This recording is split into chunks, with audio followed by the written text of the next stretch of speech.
A 9-year-old girl walked into a police station covered in blood and begged them not to arrest the bikers who had taken her father away. What those bikers did in the 48 hours before that moment will change everything you believe about the people society calls dangerous. The officers at the Millbrook County Precinct froze when they saw her. She stood in the fluorescent glare of the lobby at 10 minutes past midnight, barefoot on the cold tile floor wearing pink pajamas soaked dark from collar to hem. Her left arm hung at a wrong angle, cradled against her ribs, like something she was trying to protect from the world. Bruises mapped her face like a country nobody should ever have to visit. She was trembling so hard her teeth clicking together, and the sound filled the silence of the station like a tiny broken clock, counting seconds that did not belong to childhood. Her name was Lily Brennan. She was 9 years old, and the first words out of her mouth were not a cry for help. They were a plea. Please do not hurt them. The bikers saved my life. Sergeant Hal Macklin had worked the night desk for 22 years. He had seen everything. Drunk drivers weeping over steering wheels, domestic disputes that ended with someone on a stretcher, teenagers brought in for shoplifting who cursed him out like they had nothing left to lose. But he had never seen anything like this. A child drenched in blood, standing alone at midnight, defending the very people any reasonable observer would assume had harmed her. He knelt down slowly, the way you approach a wounded animal that might bolt. Sweetheart, he said, nobody is going to hurt anybody. Can you tell me your name? Lily. Lily Brennan. And you have to promise me. Promise you will not arrest them. They are good. They are so good. Then her knees gave out and Macklin caught her before she hit the floor. To understand how Lily Brennan ended up in that lobby, you have to go back 48 hours. You have to go back to the house on Winslow Lane, in the kind of neighborhood where lawns were measured with rulers and silence was the most expensive commodity anyone owned. The Brennan residence sat at the end of a cul-de-sac in Millbrook, Connecticut. It was a 4,000 square foot colonial with white shutters, a stone walkway lined with hydrangeas, and a 3-car garage that housed a black Mercedes sedan, a silver Range Rover, and a vintage Corvette that Grant Brennan polished every Sunday morning while his neighbors waved from their driveways. Grant Brennan was the kind of man other men wanted to be. 44 years old, 6 feet tall, a jaw that looked carved from something expensive, and a practiced smile. He sold luxury real estate across Fairfield County, and he was extraordinary at it. His face appeared on bus benches and billboard advertisements with the slogan, "Your dream home starts with Grant." He donated to the Children's Hospital every Christmas. He coached youth soccer in the fall. He sat on the board of the Millbrook Community Foundation. He shook hands with a grip that made people feel important and remembered first names with the precision of a man who understood that every interaction was a transaction. Nobody in Millbrook would have believed what happened inside that house after dark. Nobody wanted to believe it, because believing it would mean that everything they thought they knew about Grant Brennan, about their neighborhood, about the careful architecture of respectability they had all agreed to maintain was a lie. It started 3 years ago when Lily's mother died. Margaret Brennan had been diagnosed with pancreatic cancer 6 months after Lily's 6th birthday. The disease was fast and merciless. Margaret fought with everything she had, but she was losing. She lost her hair, then 30 pounds, then the ability to climb the stairs to tuck Lily in at night. In the final week, she wrote a letter. She folded the letter into a small envelope and pressed it into Lily's palm during one of their last moments alone. Her fingers were thin and cold, but her grip was fierce. "Keep this somewhere safe," Margaret whispered. Her voice was barely audible, a voice being spoken from the far side of a long, losing battle. "Somewhere only you know. And if you ever feel scared, if you ever feel alone, read it. Promise me, baby." Lily promised. She was 6 years old and she did not fully understand what was happening, but she understood the weight of the moment, the gravity in her mother's eyes, the way the room seemed to hold its breath. She hid the letter in a small wooden box beneath a loose floorboard in her closet. She checked on it every night like a prayer. Margaret died on a Wednesday morning in April. Lily was at school when it happened. Her father picked her up at 2:15, and she knew from his face before he said a word. She climbed into the back seat and stared at her hands the whole way home, and something inside her went very quiet. Grant Brennan did not handle grief well. The honest way to say it is that he broke, and when he broke toward his daughter. It began with words, small, sharp ones delivered over dinner. "If your mother had not spent so much on your school, we would have had better insurance. If she had not insisted on that second round of chemo. If she had not wasted her last months writing you letters instead of fighting harder. The words were precise and poisonous, and they lodged in Lily the way splinters lodge under skin too deep to remove, too small to see. Lily did not understand. She was 6 years old. She ate her pasta and said nothing, and thought that maybe if she were quieter, smaller, less visible, the words would stop. Then the words got louder. Then they became accusations. Then one night, about 3 months after the funeral, the words were not enough. Grant Brennan came home from a client dinner at 9:30, smelling of bourbon and Cabernet, and the particular bitterness of a man who believes the world owes him compensation for his suffering. Lily was sitting at the kitchen table doing homework, a worksheet about addition numbers arranged in neat columns. She had accidentally knocked over a glass of water, and it had spread across the granite countertop toward a stack of real estate documents. Grant saw the wet paper. He saw the ruined ink. And something in him, something that had been fraying since Margaret's diagnosis, since the funeral, since the first empty night in a bed that still smelled faintly of her shampoo, finally snapped. He grabbed Lily by the arm and shook her so hard her teeth rattled. He shoved her against the refrigerator.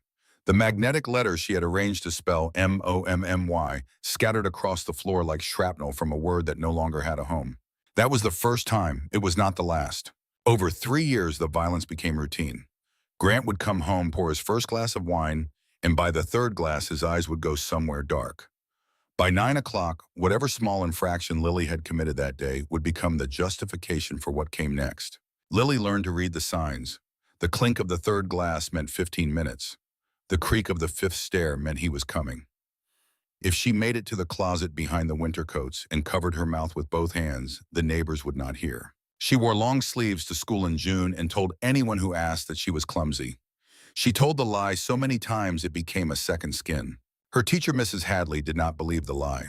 A veteran educator of 31 years, she knew the difference between a clumsy child and a frightened one. Lily Brennan was afraid. Mrs. Hadley documented the bruises in a notebook she kept in her desk. Date, location, color, age. She filled 11 pages over 2 years and reported her concerns twice to the school and to CPS. Both times the system failed. The school principal told Mrs. Hadley that Grant Brennan had donated $40,000 to the school and suggested she focus on her curriculum. Mrs. Hadley went home that night and stared at her notebook and felt despair. CPS sent a caseworker named Dale Rooney twice. Both times Grant greeted him with sparkling water and a spotless house. Both times Lily was coached, told she would end up in a group home if she spoke. Both times Rooney checked his boxes, noted the clean house and cooperative father, and closed the case. Both times Lily watched the car pull away and felt more alone than before. Everything changed on a Tuesday. It was October. Lily came home from school and went straight to her room. She opened the loose floorboard in her closet and took out her mother's letter. My dearest Lily, if you are reading this, it means I am not there with you, and I am sorry for that. I am sorry for every bedtime story I will miss, and every birthday candle I will not help you blow out. But I need you to know something. You are brave. You are braver than you know. And if you ever find yourself scared, if you ever feel like nobody in the world can help you look for kindness in the places you least expect it, do not judge people by how they look. Judge them by what they do. The scariest looking strangers can turn out to be the safest people you will ever meet. I love you more than every star in the sky. Be brave, my girl, Mom. Lily read the letter 3 times. She pressed it against her chest and closed her eyes and felt her mother's presence like warmth from a fire that had gone out long ago, but somehow still radiated heat. Then she folded it carefully and put it back in the box and put the box back in the hollow and set the floorboard in place. She went downstairs. Grant was in the kitchen on his second glass of wine. On the counter next to the bottle was the framed photograph of her mother that Lily kept on her nightstand. Grant had taken it from her room. Why is this down here? Lily asked. The question came out before she could stop it, before the survival instinct that had kept her silent for 3 years could clamp down on her voice. Grant did not look up from his phone. Because I am tired of seeing her face everywhere in this house. She is dead. It has been 3 years. It is time to move on. Lily reached for the frame. That is mine. Mom gave it to me. Grant's hand came down on hers. Your mother gave you a lot of things, mostly problems. Lily tried to pull free. Grant grabbed her forearm and twisted. The arm broke with a sound like a green branch, snapping, and the pain was white and blinding. Lily screamed for the first time in 3 years. Grant let go and stood there staring at his own hands.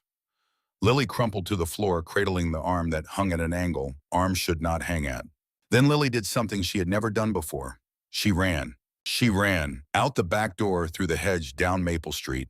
She ran with her broken arm against her chest until she stopped in front of Romano's Diner, a squat building with a neon sign and a parking lot full of motorcycles. 12 of them. Lily pushed through the front door and stood swaying in the entrance. 12 men in leather vests sat in the back booth, laughing over burgers. They were everything her father had warned her about. Bikers, criminals. But Lily had nowhere else to go, and somewhere in her mind she heard her mother's voice. The scariest-looking strangers can turn out to be the safest people you will ever meet. The biggest man at the table noticed her first. His road name was Bear. His real name was Hank Dawson. 47, 6'4", 280 pounds, a diesel mechanic and combat veteran who had come home with a purple heart and nightmares he never discussed. When he looked up and saw that little girl in the doorway, something shifted behind his eyes. Recognition, not of her, but of the look on her face. He had worn that look himself a long time ago in a trailer in Scranton, where his father drank and hit without mercy. Bear stood up and walked to the entrance, moving carefully. He knelt down to her level. His eyes were brown and tired and kind. "Hey there, little one," he said, his voice astonishingly soft for a man his size. Lily's legs buckled. Bear caught her. That is when he saw it. The arm at a grotesque angle. The fingerprint bruises on her neck. The flinch when his arm brushed her back. He carried her to the booth. The other bikers made room and went silent. Bear knelt beside the booth. "Who did this to you?" Lily looked at him. She looked at the leather and the tattoos and the patches and the beards. She looked at everything her father had told her to fear. She looked at the wolf insignia on his vest, and the scars on his knuckles, and the sheer overwhelming size of this man who could have crushed her with one hand. And then she looked at his eyes. "My daddy," she whispered. The words hung in the air like smoke from a fire that had been burning for 3 years. "But please do not tell anyone. He says if I tell, he will kill me, and nobody will believe me anyway. He is rich and important, and I am nobody." Bear did not move. He did not speak.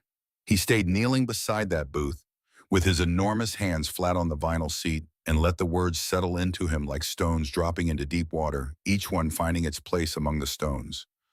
Already there, the ones that had been sitting at the bottom since he was 8 years old. Then he looked at his brothers. Every man at that table understood. They did not need an explanation. They did not need a debate.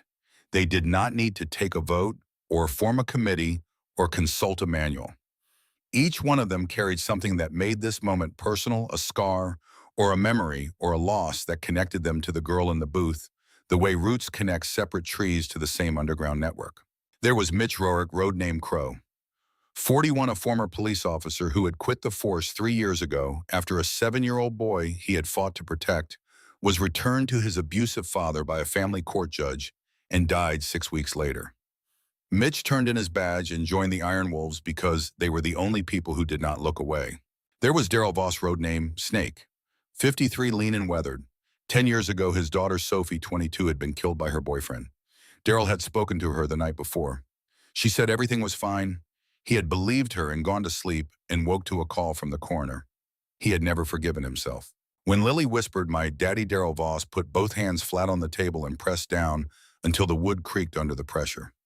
His jaw was clenched so tight the muscle in his cheek jumped like a small animal trapped under his skin. Nobody at the table needed to ask what he was thinking. They could see it in the white of his knuckles.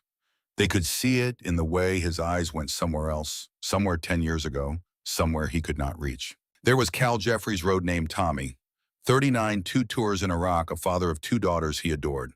When Cal saw Lily's broken arm, he walked to the bathroom and gripped the sink until his knuckles went white. Then he washed his face and walked back out. Bear looked at all of them. He spoke quietly, but every man at those tables heard him as if he had shouted, "Brothers, we have a situation." He pulled out his phone and made one call. The number went out to every member of the Iron Wolves Motorcycle Club within a 50-mile radius. The message was 4 words: Romano's Diner, now. Within 20 minutes, 45 motorcycles roared into the parking lot. The sound shook the windows. 45 men dismounted and walked toward the diner. Lily pressed herself against the back of the booth, her eyes wide. The sound of the engines was like being inside a storm. The vibration traveled through the seat and into her bones, and for a moment the old fear returned, the fear that loud meant danger and danger meant pain. Bear put his hand on her good shoulder. The weight of it was warm and steady, an anchor in a churning sea. It is all right, sweetheart. I know they look scary, but these men, every single one of them, they are the good guys. And we are going to make sure your daddy never hurts you again. Lily looked up at him.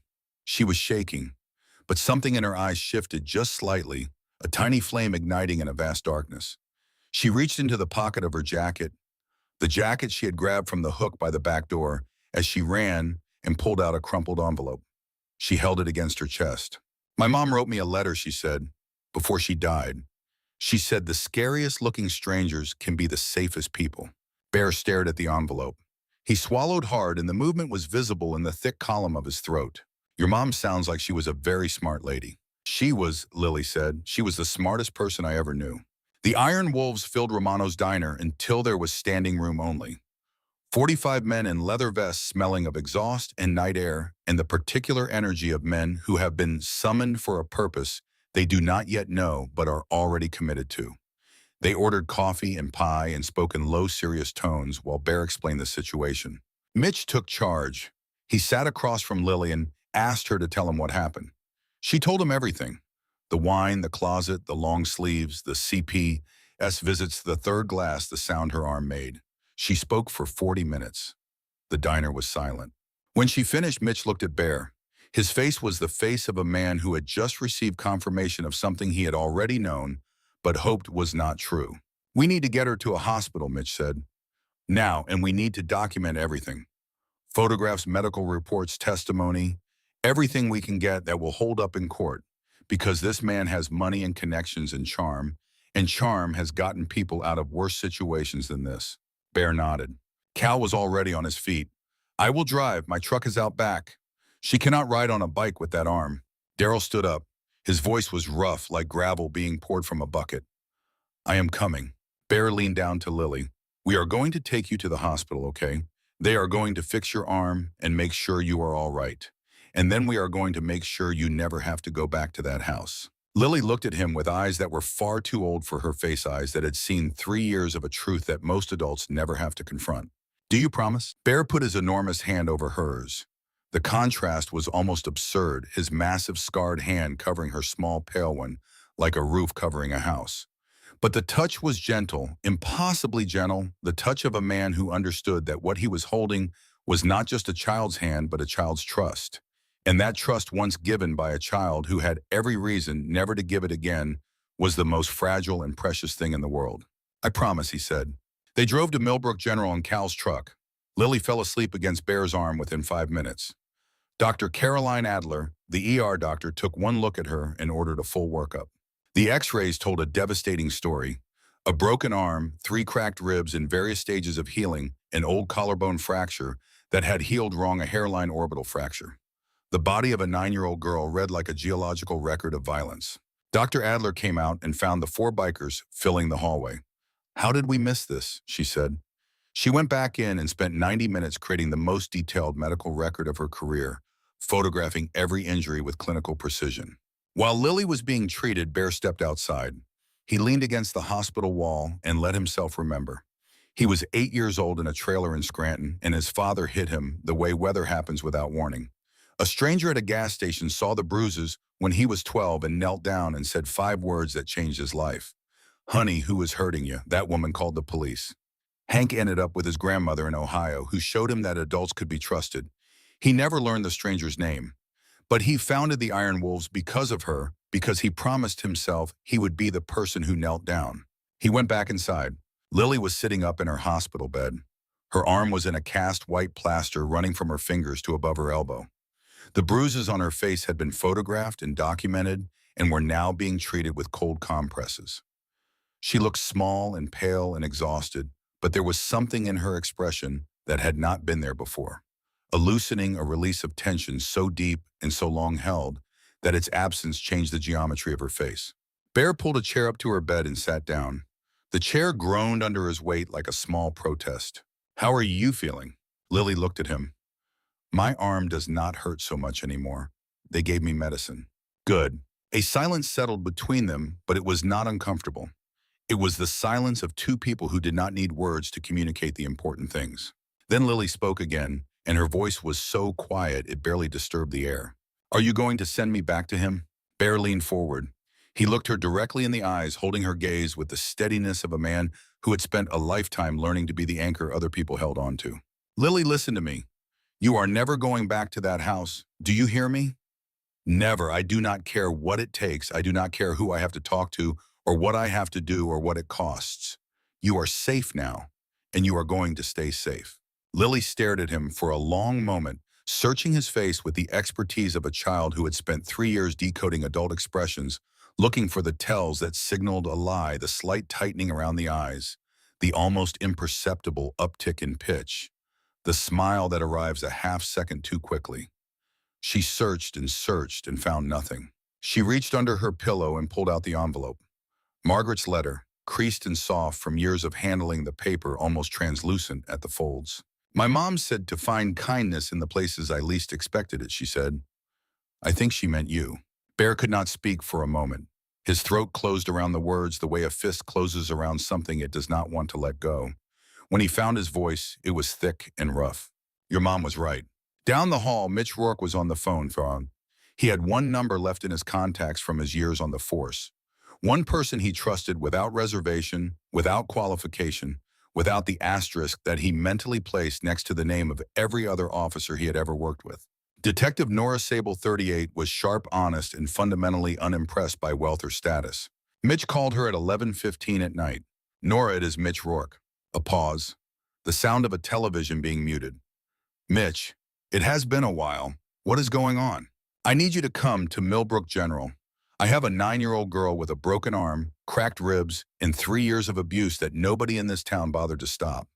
And the man who did it is Grant Brennan.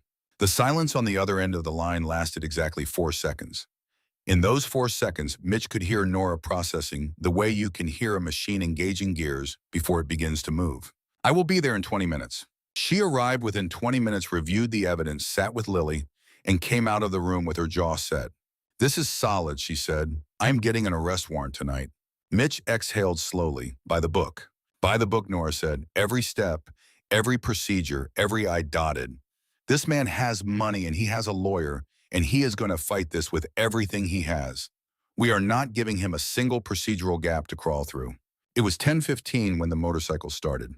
Grant Brennan was on his 4th glass of wine, rehearsing the story he would tell if anyone asked about his missing daughter. Then he heard the motorcycles. 45 motorcycles filled his cul-de-sac. He called 911. The operator said the police were already there. Detective Sable was walking up his driveway with an arrest warrant in handcuffs, flanked by Bear and Mitch. Grant opened his door with his automatic smile. Lily is at a sleepover, he said. She is at the hospital with a broken arm and 3 years of injuries, Nora said. And she has told us everything. The smile died instantly. Grant tried his excuses. She is clumsy. She has a vivid imagination. Bear stepped forward 1 step and Grant stepped back. You are under arrest, Nora said. She cuffed him while 45 bikers watched in silence, and the neighbors of Winslow Lane peered through their curtains and said nothing. The same silence that had always protected Grant Brennan and failed his daughter. Back at the hospital, Lily was asleep. Bear sat in the chair beside her bed, his massive frame folded into the small space, his head leaned back against the wall. He was not sleeping. He was watching the door the way a guard watches a perimeter alert to every sound, every shadow, every possibility. On the nightstand next to a cup of apple juice and a stuffed bear that a nurse named Linda had found in the pediatric supply closet lay the letter. Margaret's letter, creased and worn and soft from years of handling, still holding after all this time the words of a mother who had known somehow from the far side of her own dying that her daughter would need them. The scariest-looking strangers can turn out to be the safest people you will ever meet. Lily slept through the night. For the first time in 3 years, she did not dream of footsteps on the stairs. The morning after Grant Brennan's arrest, the town of Millbrook woke up to something it could not explain.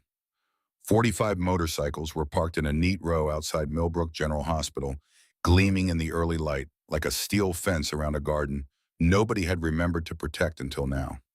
Inside, a 9-year-old girl with a cast on her arm was eating scrambled eggs and laughing at a joke Bear had told her about a duck walking into a hardware store. It was the first time Lily Brennan had laughed in 3 years. The sound of it traveled down the hospital corridor and reached the nurse's station, where two women looked at each other and said nothing but understood everything. But the laughter would not last long, because Grant Brennan, even from inside a holding cell, was not finished. Men like Grant Brennan were never finished. They did not surrender. They recalculated. He made his phone call at 7:15 in the morning. He did not call a friend. He did not call a relative. He did not call for comfort or counsel or the kind of human connection that most people reach for when the floor drops out from under them. He called Victor Hale. Victor Hale was 61 years old and had practiced law in Connecticut for 34 years. He specialized in defending wealthy clients accused of domestic violence, and he was devastatingly effective at it. His win rate was 87%. He drove a charcoal Bentley that he parked in a reserved spot outside the Millbrook County Courthouse, where the attendant knew his name and his coffee order. He wore suits that cost more than most people's monthly rent. And he had a particular talent refined over 3 decades for making victims look like liars and accusers look like aggressors. He understood that in a courtroom, truth was less important than narrative, and narrative was less important than credibility. And credibility could be manufactured, dismantled, and reassembled like furniture. Victor Hale arrived at the Millbrook County Courthouse at 9 o'clock sharp. By 9:45, he had filed a motion for bail. By 10:30, he stood before Judge Catherine Mercer and argued with the quiet precision of a watchmaker, assembling a mechanism designed to keep something ticking that should have stopped, that Grant Brennan was a respected member of the community with no prior criminal record, deep roots in the area, substantial financial assets, and absolutely no flight risk. He argued that the allegations were unsubstantiated and premature, driven not by evidence, but by a group of motorcycle gang members who had taken it upon themselves to play vigilante with a vulnerable child. He argued that the child was traumatized, impressionable, and had been subjected to undue influence by men with documented criminal backgrounds and a bias against authority. He spoke for 18 minutes. When he finished, the courtroom felt slightly tilted, as if the floor had shifted a degree in Grant Brennan's favor. Judge Mercer set bail at $250,000. Grant Brennan paid it in cash by noon. He walked out of the courthouse into the October sunshine and put on a pair of sunglasses and got into the backseat of a town car that Victor Hale had arranged, and he was gone. When Mitch Rower got the phone call that Grant was out, he was standing in the hospital hallway drinking terrible coffee from a vending machine, the kind of coffee that tastes like it was brewed in a radiator. He set the cup down on the windowsill carefully, with the deliberate slowness of a man containing an explosion, and walked to the men's room and locked the door and put his fist through the paper towel dispenser. The metal buckled inward with a satisfying crunch. He stood there for a moment, breathing hard, looking at his split knuckles, feeling the pain travel up his arm like a message. Then he washed his hands, wrapped them in paper towels, walked back out, and told Bear. Bear did not punch anything. He did not raise his voice. He did not stand up or pace or slam his hand on the arm of his chair. He sat very still beside Lily's bed and stared at the wall, and the stillness was more frightening than any explosion could have been, because it was the stillness of a man who understood that the fight had just gotten longer and harder and more complicated than a simple arrest could resolve. "He is out," Bear said quietly. "On bail." Mitch nodded. His knuckles were still bleeding slightly through the paper towel. "Hale is good. He is very, very good. And he is going to come after us. Every single one of us. He is going to dig up every parking ticket, every bar fight, every mistake any of us has ever made, and he is going to use it to paint us as the criminals in this story. He is going to flip the narrative. He is going to make Grant the victim and us the villains and Lily the confused child who was manipulated by dangerous men." Bear looked at Lily. She was asleep, her cast resting on a pillow, one of the nurse's stuffed bears tucked under her good arm. Her face was peaceful for the first time since he had met her. The muscles around her eyes relaxed, her breathing slow and even. The breathing of a child who felt safe enough to let her guard down. "Let him dig," Bear said. "We are not the ones with something to hide." But Victor Hale did dig, and he dug with the methodical precision of a man who understood that in a courtroom, the truth was only as powerful as the person telling it, and that the best way to defeat the truth was not to disprove it, but to discredit the messenger. Within 48 hours of Grant's release, Hale had hired a private investigator named Sid Barlow. Barlow was thorough, humorless, and expensive. He spent 3 days pulling court records, police reports, and public filings on every member of the Iron Wolves Motorcycle Club. He found that Cal Jeffries had been arrested twice for bar fights, once in 2014 after a drunk man at a roadside bar grabbed a woman by the hair and Cal put him through a table, and once in 2017 under similar circumstances. He found that Mitch Rourke had been forced to resign from the police department after an internal affairs investigation into excessive force during an arrest, a charge that was later dismissed, but remained on his record like a tattoo that could not be removed. He found that 2 other members had minor drug possession charges from their early 20s, the kind of charges that reflected youth and stupidity rather than criminality, but looked damning when typed in 12-point font on a legal brief. Hale compiled this information into a document he titled Character Assessment of the Iron Wolves Motorcycle Club. It was 23 pages long and read like an indictment. He submitted it to the court along with a motion to suppress Lily's testimony, arguing that it had been obtained through coercion by individuals with no legal authority, insignificant criminal histories, who had a demonstrated pattern of violence and disregard for the law. And then he filed a counterclaim that changed the temperature of the entire case. The document alleged that the Iron Wolves had effectively kidnapped Lily Brennan from her home, transported her across town without parental consent, subjected her to undue psychological influence at a time when she was injured, frightened, and unable to make informed decisions, and deliberately prevented her father from exercising his legal custody rights. It requested that the court issue a temporary custody order, returning Lily to her father's care pending trial. When Detective Nora Sable read the counterclaim, she called Mitch Rourke immediately. "He is trying to get her back," Nora said. Her voice was flat and controlled, the voice of someone holding rage inside a very small box and keeping the lid shut with both hands. Hale filed for temporary custody. "He is arguing that you and your club unlawfully removed her from her home and that her testimony was contaminated by your involvement." Mitch was silent for a long moment, the kind of silence that is not empty but full of calculations and contingencies and the cold recognition that doing the right thing does not always protect you from the consequences of having done it. Can he win? Nora hesitated. That hesitation lasted half a second and communicated more than any answer could have. Legally, there are arguments on both sides. You are not law enforcement. You did not have a court order or a warrant. You transported a minor without the consent of her legal guardian. Hale is going to frame this as vigilantism, and there are judges who will listen to that argument, especially when the vigilantes are motorcycle club members with criminal records. What do? We fight, but we fight smart. I need you and your guys to stay clean, Mitch. Spotless, no confrontations with Grant or his people, no riding past his house, no phone calls, nothing that Hale can use. This case is going to be won or lost in a courtroom, and I need you to give me a clean field to work with. Mitch hung up and delivered the message to Bear and the club. The Iron Wolves, a group of men whose first instinct in any conflict was to ride toward it, whose every fiber and every impulse demanded they go to Grant Brennan's house and finish this conversation in a language that required no lawyer and no judge and no procedural guidelines, instead did the hardest thing any of them had ever done.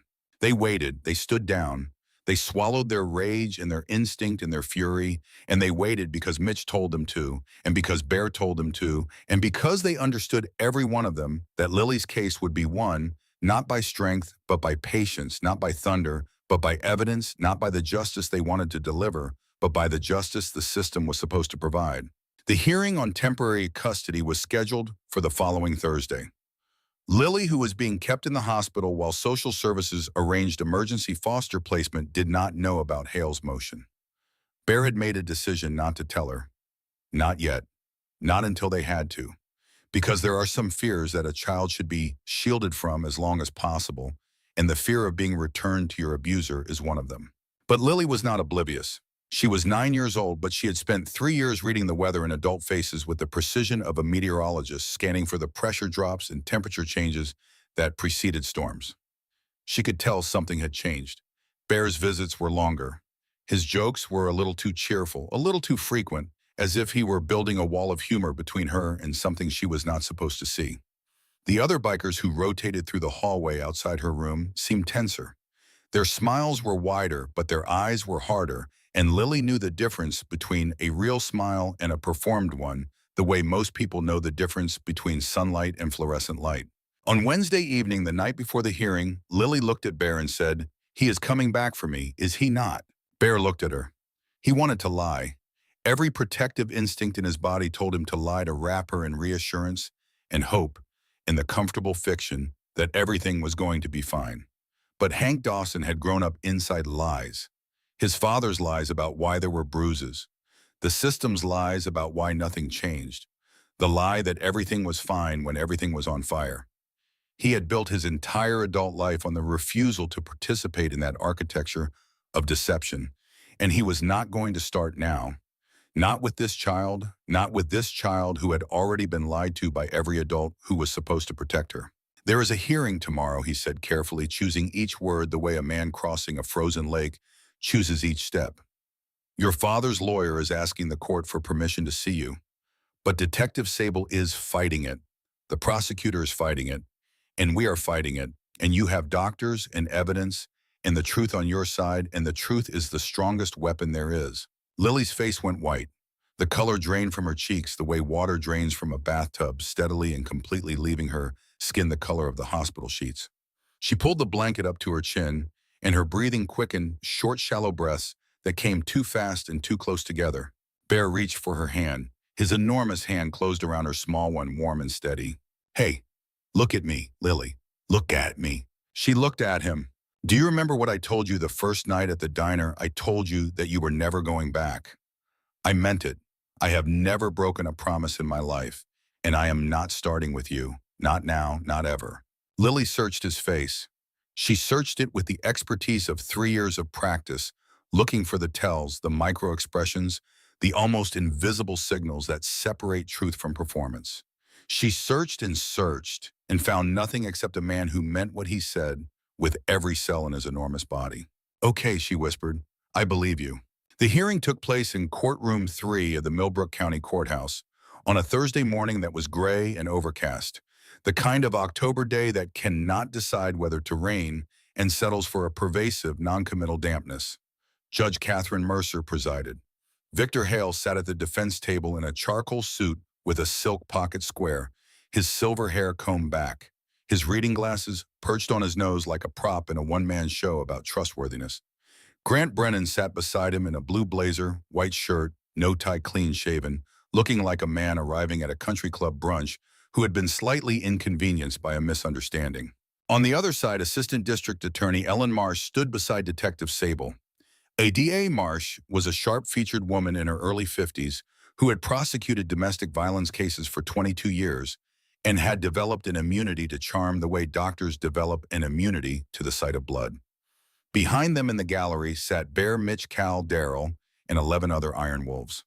They had come in street clothes. No leather vests, no patches, no insignia. Bear wore a button-down shirt that strained across his shoulders like a tent draped over a boulder. Mitch had trimmed his beard. Cal had pressed his shirt with an iron borrowed from his ex-wife. They sat in a row, silent and enormous, like a mountain range someone had dressed in business casual. Hale spoke first. He was eloquent and measured and persuasive, painting a picture of a heartbroken father, a grieving widower, a man who had struggled with the loss of his wife and perhaps been too strict in his parenting, but had never crossed the line into abuse. He described the Iron Wolves as a motorcycle gang with documented criminal histories who had exploited a confused and injured child and turned her into a weapon against her own father. He spoke for 22 minutes, and by the time he finished, the air in the courtroom felt colder. Ada Marsh responded with evidence. She had learned long ago that the antidote to eloquence was documentation. She presented the medical records. Dr. Adler's findings. The photographs displayed on a screen that made every bruise and every fracture impossible to look away from. The CPS reports that documented 2 failed investigations, Nora Sable's arrest report, and Lily's recorded testimony from the hospital played through speakers that filled the courtroom with the small, careful voice of a child describing the geography of her fear. Judge Mercer listened to both sides. She reviewed the evidence. She looked at Grant Brennan, she looked at the Iron Wolves, and she made her decision. Temporary custody was denied to the father. Lily Brennan would remain in emergency foster care under the supervision of the Department of Children and Families, pending trial. The Iron Wolves were instructed to have no unsupervised contact with the child during the pretrial period. It was not a victory. It was a holding pattern, a pause between rounds, a moment of breathing before the next blow. But it meant that Lily would not be returned to Grant Brennan, and in that moment, that was enough. Victor Hale, however, was not finished. Outside the courthouse on the stone steps that had been worn smooth by a century of legal traffic, he held a press conference. He stood in front of a thicket of microphones with Grant Brennan arranged behind him and spoke with the righteous indignation of a man defending democracy itself. My client is an innocent man being persecuted by a vigilante motorcycle gang with criminal records and a personal vendetta.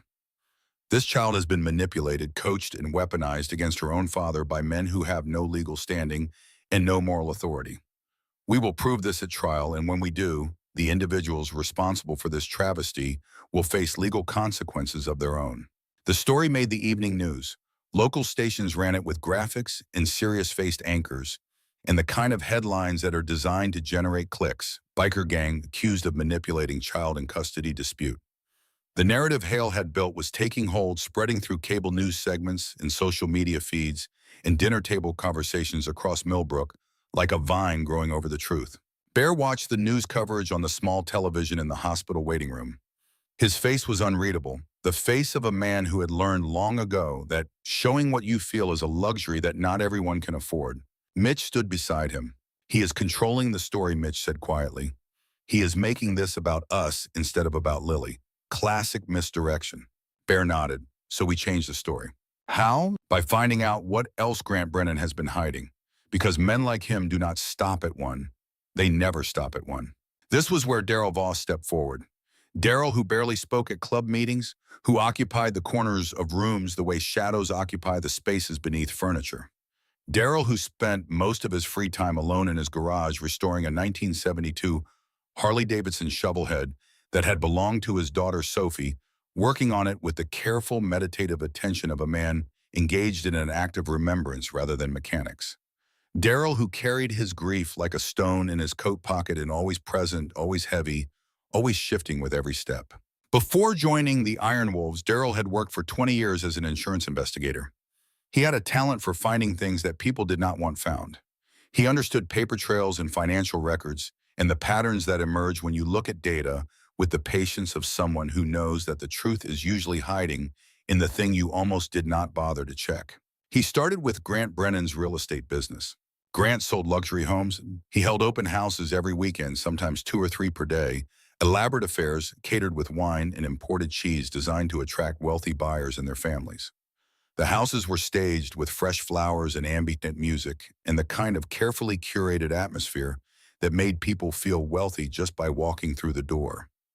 Families would come, couples would wander through master bedrooms and discuss kitchen islands in school districts, and their children, bored by adult conversations about square footage and property taxes, would wander off to explore upstairs bedrooms and finished basements and playrooms that were designed to look lived in but were not. Daryl pulled public records. He cross-referenced open house dates and locations with police reports and CPS calls filed in the surrounding neighborhoods in the weeks and months following each event. He contacted parent groups and community forums. He made phone calls, dozens of them, to families who had attended Grant Brennan's open houses over the past 5 years, asking careful questions in a voice that was quiet and patient and gave people the space to remember things they might have buried. It took him 11 days. 11 days of phone calls and record searches and late nights at his kitchen table with a notebook and a pencil and the photograph of Sophie watching him from the wall. And what he found was the thing that changed everything. 5 children, ages ranging from 7 to 12, 5 families who had attended Grant Brennan's open houses and left with children who were different afterward.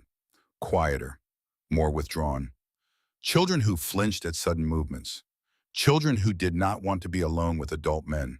Children whose parents noticed changes in behavior, changes in sleep patterns, changes in the light behind their eyes, but could not identify a cause because the cause had happened in a house that was not theirs during an afternoon that was supposed to be about real estate. Daryl sat at his kitchen table with 5 names on a piece of paper and felt the room tilt around him, the walls leaning inward, the floor shifting beneath his feet.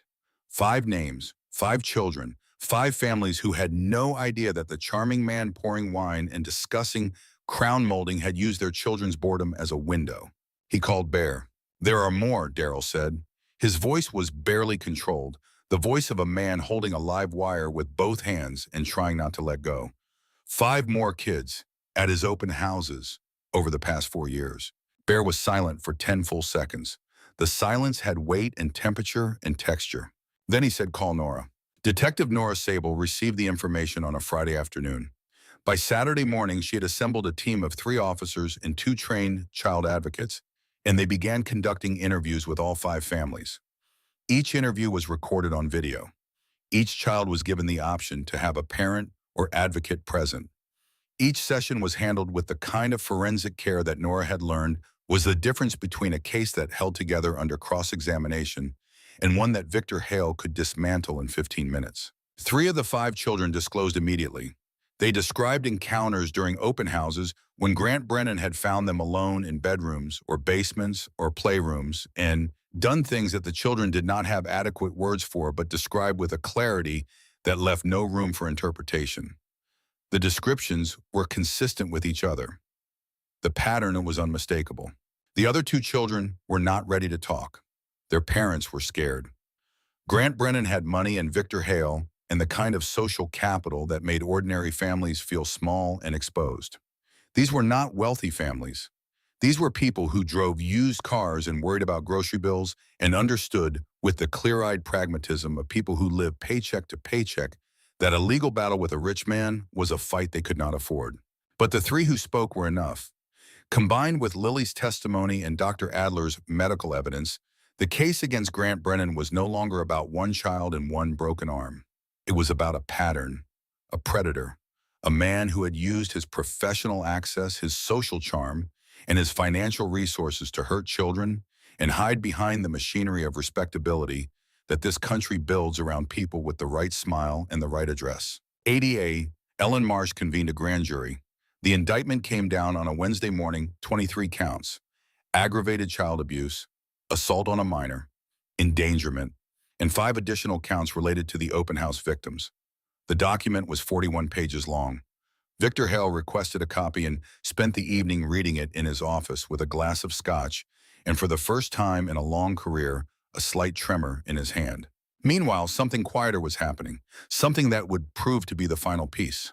A boy named Jesse Calloway, 12 years old, lived in Bridgeport, 20 miles south of Millbrook. 2 years ago, his family had attended one of Grant Brennan's open houses, a 4-bedroom colonial in Westport with a pool and a view of the Sound. Jesse had wandered into the upstairs study while his parents discussed the master bathroom. He had not told anyone what happened in that study. He had kept it inside the way Lily had kept her secret inside, the way children keep secrets inside, when they believe that silence is the price of survival and that telling the truth is more dangerous than bearing the weight of it alone. But Jesse saw Lily's face on the evening news. He saw a girl 3 years younger than him who had found the courage to stand up and speak and let the weight fall off her shoulders onto a world that should have been carrying it all along. And something in Jesse, something that had been locked in a dark room in the back of his mind for 2 years, pushed against the door. He went to his mother's bedroom at 9 o'clock on a Tuesday night.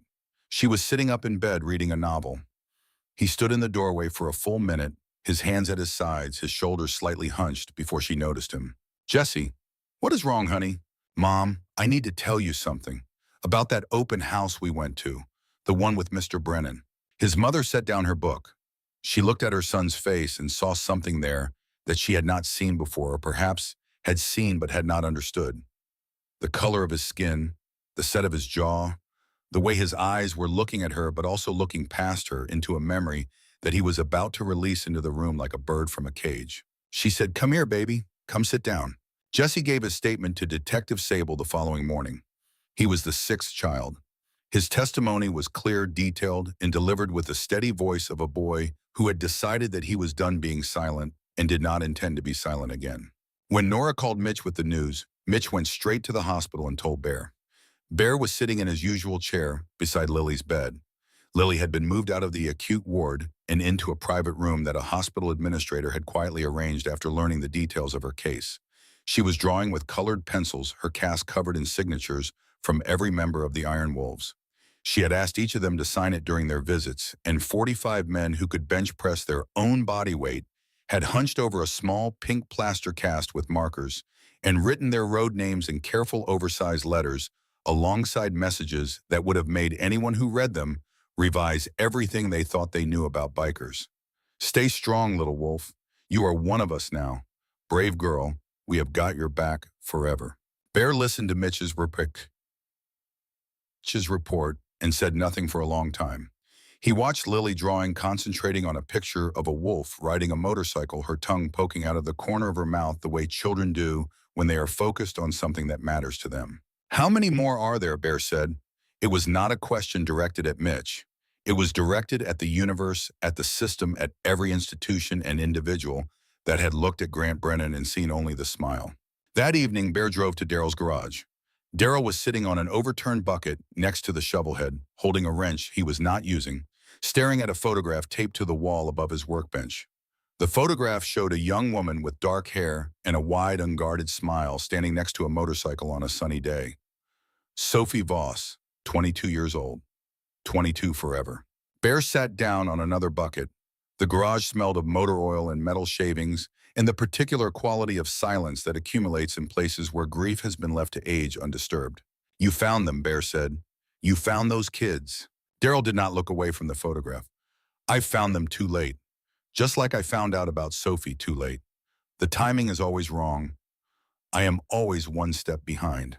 Bear shook his head slowly. You found them, he repeated. Because of what happened to Sophie, you knew where to look. You knew the questions to ask. You knew that men like Grant Brennan do not stop at one because predators never stop at one. Daryl, listen to me. Sophie did not die for nothing. I know that does not make it hurt less. But because of her, because of what you learned from losing her, 6 children are going to get justice. 6 families are going to get answers. And Grant Brennan is going to face every single thing he has done. Daryl set down the wrench. He looked at his hands. They were shaking the way they always shook when Sophie came up, a tremor that started in his fingers and traveled inward toward his chest. It does not feel like enough, he said. Bear put his hand on Daryl's shoulder. It never does, brother. It never does. But it is something, and something is a hell of a lot more than nothing. They sat in the garage for a long time after that, 2 men surrounded by motorcycle parts, and the photograph of a woman who was not coming back, letting the silence do the work that words could not. The weeks leading up to the trial were a slow burning. Victor Hale mounted his defense with surgical precision and the relentless energy of a man who understood that his reputation was now tied to the outcome. He filed motions to suppress evidence, arguing that the Iron Wolves had compromised the chain of custody and tainted the investigation through their unauthorized involvement. He challenged the admissibility of Lily's hospital testimony, arguing it had been obtained under duress and influence. He demanded psychiatric evaluations of Lily, claiming she suffered from a suggestibility disorder that made her testimony unreliable. He filed 16 separate motions in the space of 3 weeks, each one designed to delay, complicate, and exhaust the prosecution. ADA, Ellen Marsh fought every motion. She had 22 years of experience and the particular endurance of a woman who had learned that domestic violence cases were not won in dramatic courtroom moments, but in the grinding, unglamorous work of legal procedure. She won most of the motions. She lost some. The legal machinery ground forward with the indifference of a glacier, slow and massive, and impossible to rush, and the people caught in its path could only wait and prepare and hope that the system they were trusting would this time do what it was supposed to do. During this period, Lily was placed in emergency foster care with a family called the Morrows. Ed and Patricia Morrow were in their late 60s, retired, and had fostered 11 children over 20 years. They lived in a modest house on Birch Street with a garden in the back and a cat named Pepper, who slept on the radiator and tolerated everything with the philosophical indifference of an animal who had seen children come and go and understood that permanence was not a requirement for love. The Morrows were kind and patient in the way that only people who have raised many children can be, with the understanding that healing was not a straight line, but a spiral circling back through the same pain repeatedly, each time from a slightly different angle, each time with a slightly better chance of seeing it clearly. Lily had her own room for the first time in her memory. It had a window that looked out on the garden where Ed Morrow grew tomatoes in the summer, and chrysanthemums in the fall. She had a nightstand where she kept her wooden box with her mother's letter. She had meals at a table where nobody raised their voice, and nobody counted glasses, and nobody watched the clock the way a prisoner watches a guard. She also had Bear. The court had ordered no unsupervised contact, so Bear visited during approved hours with a social worker. Present, a young woman named Dana, who sat in the corner of the living room and took notes and tried very hard not to cry during most visits. Bear came every single day at 4:30 in the afternoon after his shift at the diesel shop, his hands still carrying the faint smell of motor oil no matter how many times he washed them. He brought books from the library, choosing them with the seriousness of a man selecting provisions for a long journey. He brought stuffed animals, one for each visit, until Lily's bed was crowded with a small army of plush creatures that she named and arranged in a specific order every night before sleep. He brought terrible jokes that he had found on the internet and practiced on Ruth before delivering them to Lily with the timing of a man who understood that laughter was medicine and he was going to administer it daily regardless of the dosage.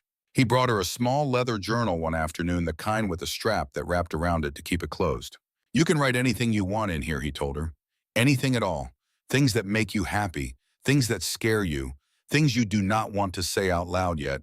Nobody will read it unless you want them to. It is yours." Lily took the journal and held it the way she held her mother's letter against her chest, as if absorbing it through her skin. The other Iron Wolves rotated through visits during the approved hours.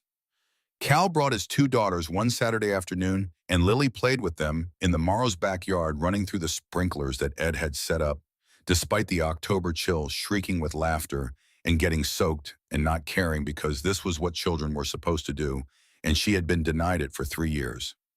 Cal sat on the porch steps and watched the three girls running and screaming and being loud and ridiculous and perfectly wonderfully young, and he felt something crack open in his chest that he had been holding together since Fallujah. A door that he had kept closed because opening it meant feeling everything, and feeling everything meant being vulnerable. And vulnerability was not something that had been encouraged in the places he had been. He let the door open. He sat on those steps and watched his daughters play with Lily Brennan, and he let the tears come and he did not wipe them away. Mitch brought board games.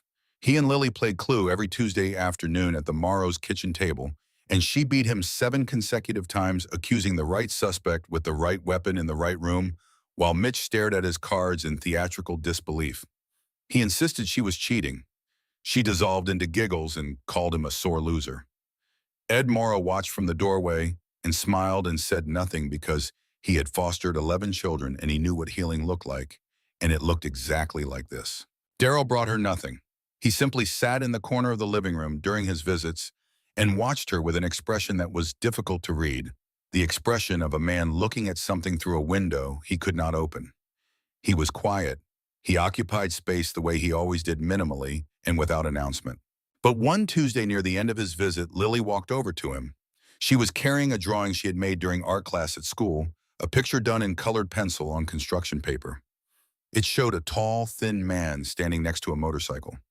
Above the man, a girl with wings was floating in a blue sky full of yellow stars. "That is you," Lily said, pointing to the man on the ground. "And that is Sophie. She is watching you from up there. I know because my mom watches me too. I can feel her sometimes, especially at night.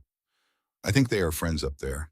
Daryl Voss, a man who had not cried since his daughter's funeral, a man who had trained himself to convert grief into silence, the way a machine converts fuel into motion, put his face in his hands and wept.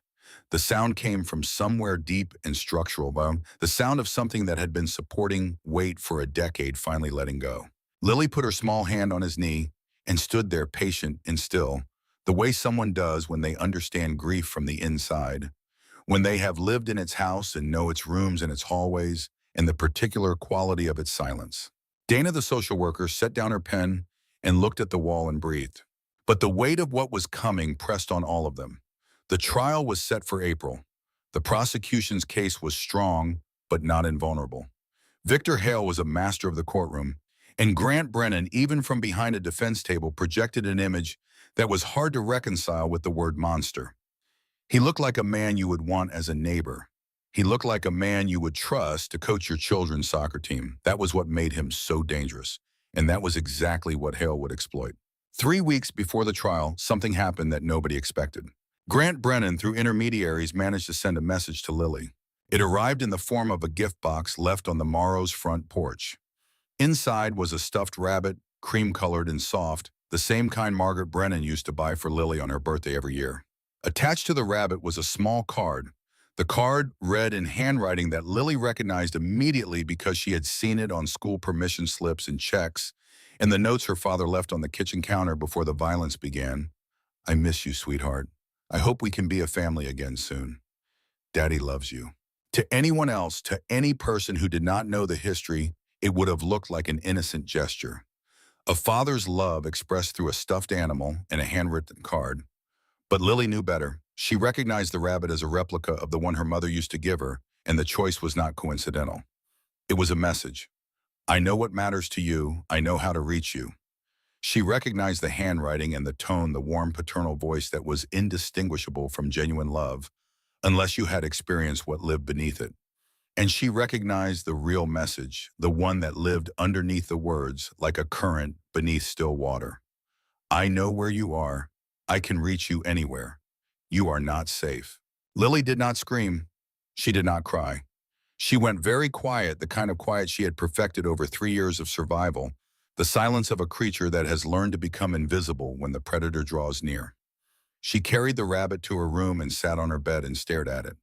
The rabbit stared back with its glass eyes and its soft, innocent face, and it was terrifying, in the way that only something disguised as love can be terrifying.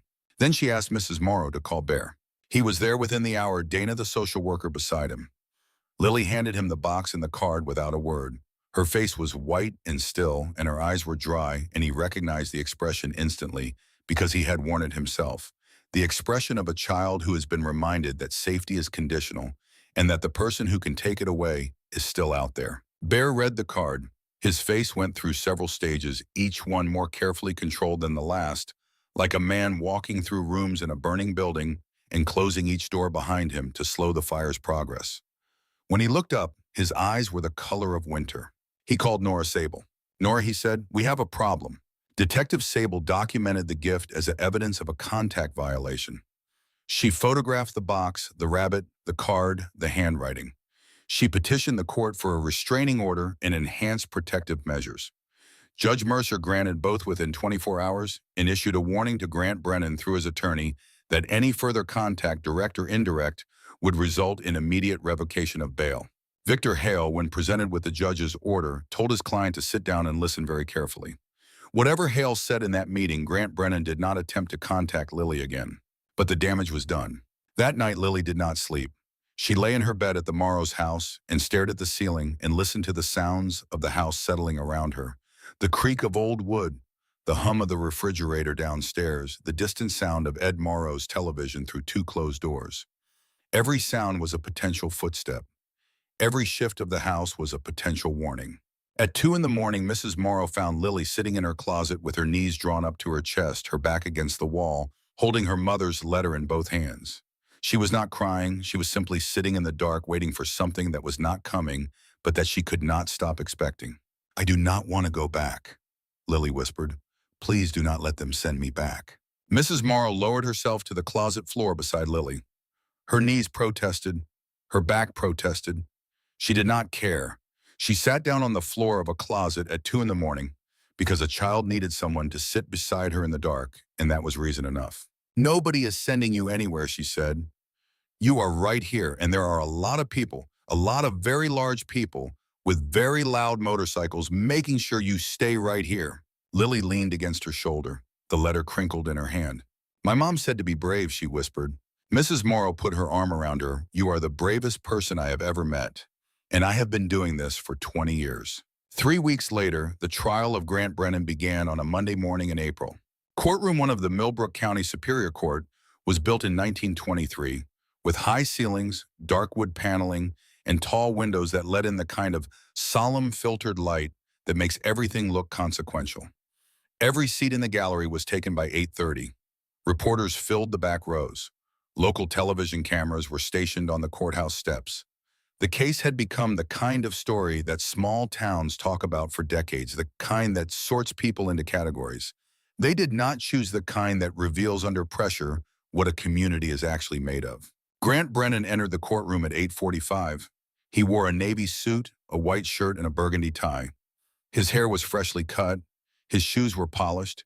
He had lost weight during the months of pre-trial proceedings, and the leanness gave his face a sharper, almost refined quality, as if confinement had distilled him into a purer version of himself.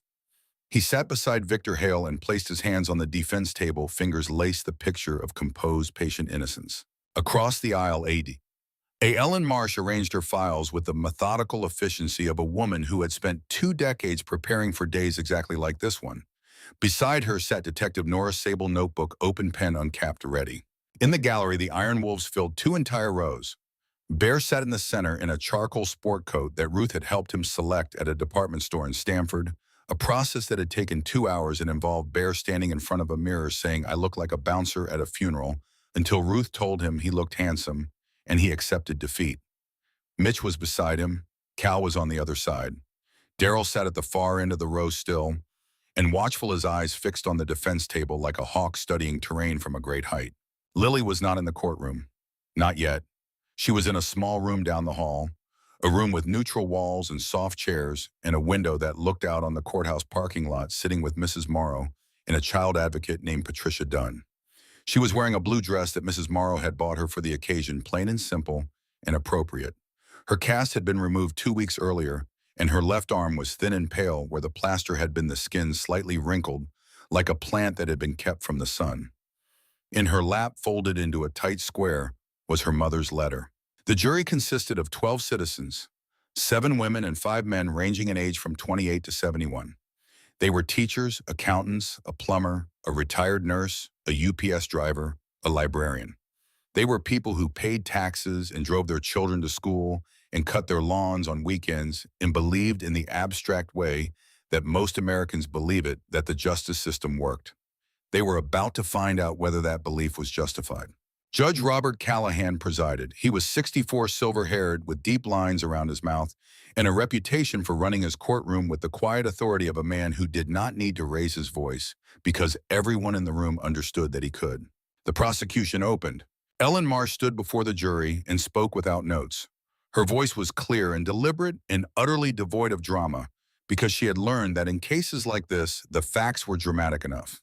Ladies and gentlemen, this case is about a man who hid behind a smile. For 3 years, Grant Brennan presented himself to this community as a loving father, a successful businessman, a generous philanthropist. And for 3 years, behind the closed doors of his home on Winslow Lane, he systematically brutalized his 9-year-old daughter.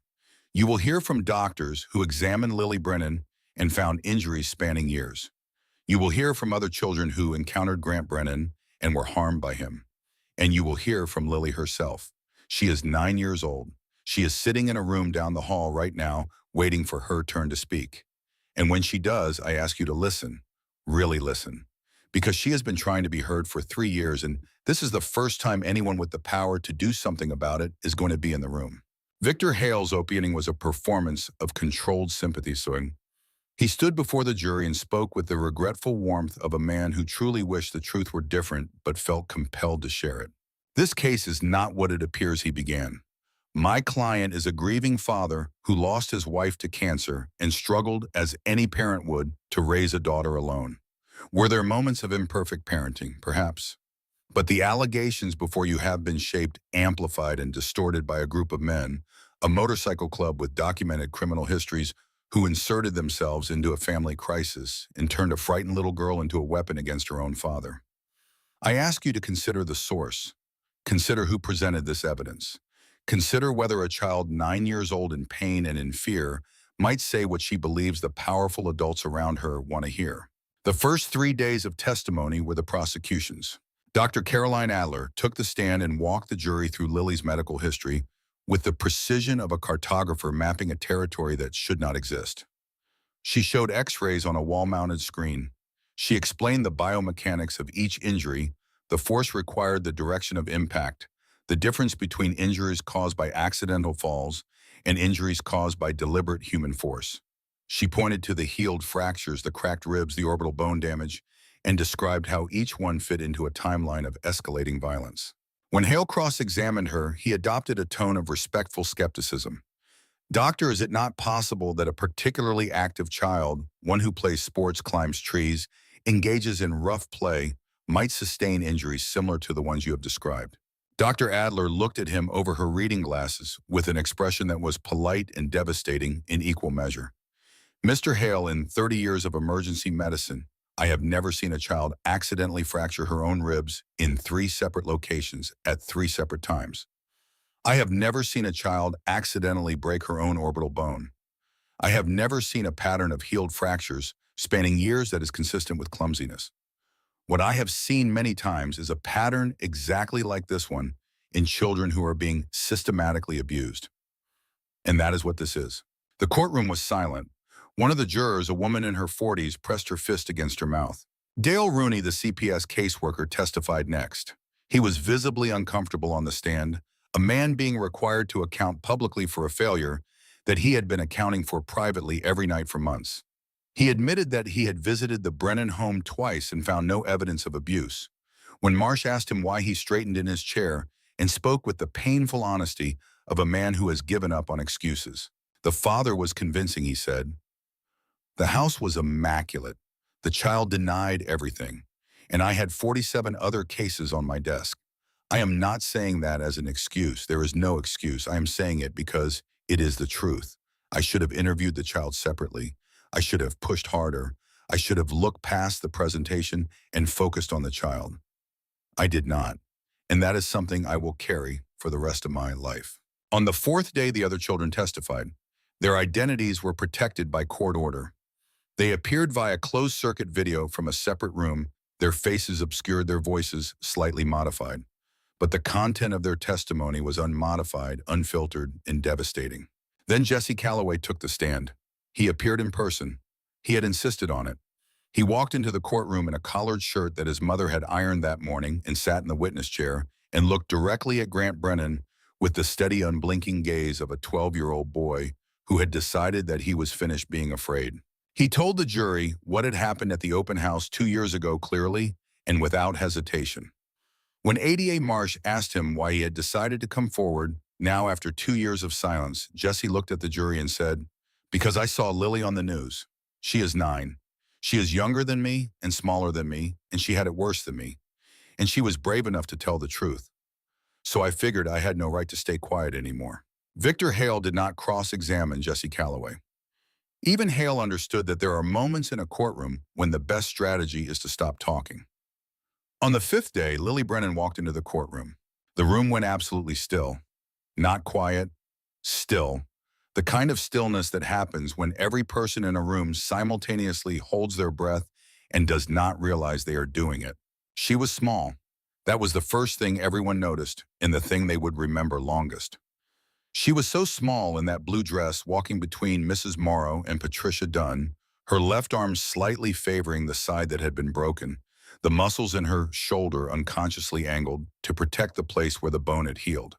Her hair was pulled back in a ponytail that Mrs. Morrow had helped her with that morning, and she wore no expression at all, which was somehow more devastating than tears, because it was the face of a child who had learned that feelings were dangerous and visibility was a liability. She climbed into the witness chair. It was too large for her. Her feet did not reach the floor. They hung in the air, small sneakers pointed slightly inward, and the image of those feet, the feet of a 9-year-old suspended above the ground in a chair designed for adults, would stay with every person in that courtroom for a very long time. She folded her hands in her lap. In her right hand, barely visible between her fingers, was a piece of paper. Creased, soft, familiar. Judge Callahan leaned toward her and spoke with a gentleness that surprised people who knew his reputation. "Lily, do you understand why you are here today?" "Yes, sir. I am here to tell the truth." "And do you promise to tell the truth?" "I promise. I have been wanting to tell the truth for a long time." ADA, Ellen Marsh approached the witness stand slowly, each step measured, each movement calibrated to communicate safety and respect. "Lily, can you tell us about your life at home on Winslow Lane?" Lily took a breath. It was a deep breath, the kind of breath a diver takes before going under, the kind that fills the lungs completely, because you do not know how long you will be down there. She looked at the jury. 12 strangers sitting in 2 rows watching her, with expressions that ranged from neutral to concerned, to the barely controlled emotion of the retired nurse, who had already pressed her hand against her stomach twice during the trial. She looked at her father sitting at the defense table in his Navy suit with his hands clasped and his face arranged in the expression of a concerned, loving parent, an expression she had seen him put on like a coat every time someone from outside the house was watching. She looked at Bear, enormous in his sport coat, sitting in the gallery with his hands on his knees, and his eyes locked on hers with an intensity that was not pressure, but presence, the look of a man who was saying, I am right here without moving his lips. Then she spoke. She told them about the wine, the Cabernet from the wooden rack in the dining room, the first glass and the second glass and the third glass, and how each one changed her father the way chapters change a book, moving him from one version of himself to the next, until the version that arrived at 9 o'clock was the one she feared the most. She told them about the creak of the fifth stair, how she had memorized its pitch and volume the way a musician memorizes a note, because that note meant she had approximately 8 seconds to get to the closet and close the door. She told them about the closet, the winter coats, the smell of cedar and mothballs, the way she pressed her face into the wool and covered her mouth with both hands because the walls of the house on Winslow Lane were thick enough to keep lawns green and children invisible. She told them about the long sleeves in summer, how she would stand in front of her mirror on 90-degree mornings and pull the fabric down past her wrists and rehearse the lie she would tell at school. I am clumsy. I fell. I bruise easily. She told them about Mrs. Hadley, the teacher who noticed, but whose concerns were silenced by a principal who cared more about a donation than a child. She told them about the CPS visits, the way her father would prepare for them, the way an actor prepares for an opening night, the clean house and the new clothes and the sparkling water, and the performance of fatherhood so convincing that even the caseworker believed it. She told them about the night her arm broke, the photograph of her mother, the wine bottle on the counter, the sound her bones made, the feeling of running through the October dark with a shattered arm against her chest, not knowing where she was going, only knowing that she could not go back. She spoke for 38 minutes. Her voice did not waver. Her eyes did not leave the jury. She described 3 years of violence with the factual clarity of someone reporting weather patterns or traffic conditions, and the very calmness of her delivery, the practiced matter-of-fact tone of a child who had learned to separate emotion from experience in order to survive, was more powerful than any display of distress could have been. The courtroom listened with the kind of attention that goes beyond interest or concern and becomes something closer to witness the shared understanding that what is being said in this room matters in a way that will outlast the room itself. When she finished, Marsh said, "Thank you, Lily. No further questions." Then Victor Hale stood up. He buttoned his suit jacket. He adjusted his cuffs. He walked to the witness stand with measured, unhurried steps, his expression gentle and almost paternal, the expression of a man approaching a conversation he wished he did not have to have.